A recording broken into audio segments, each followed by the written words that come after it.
मुंबई महानगरपालिकेत नगरसेवक गैरहजर राहिल्याने भाजपाचा महत्त्वाचा प्रस्ताव फेल झाला।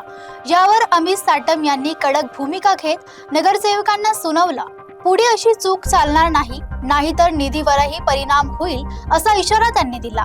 मुंबई महानगरपालिकेच्या सभागृहात नगरसेवकांच्या अनुपस्थितीमुळे भाजपचा एक महत्त्वाचा प्रस्ताव नामंजूर झाल्याची घटना समोर आली आहे। या प्रकारामुळे पक्षात नाराजीचं वातावरण निर्माण झालं असून मुंबई भाजप अध्यक्ष अमित साटम यांनी यांची गंभीर दखल घेतली आहे। त्यांनी ऑनलाईन बैठकीत सर्व नगरसेवकांचा आढावा घेत कडक शब्दात कानउघाडणी केली आहे। यापुढे कोणत्याही प्रकारचा हलगर्जीपणा सहन केला जाणार नाही अशी स्पष्ट तंबी देण्यात आली आहे। तसेच पक्षशिस्त पाळली नाही तर प्रभाग निधी देताना विचार केला जाईल असा थेट इशाराही साटम यांनी दिलाय। मुंबईकरांच्या अपेक्षा पूर्ण करण्यासाठी जबाबदारीने काम करण्याचं आव्हानही त्यांनी नगरसेवकांना केलंय।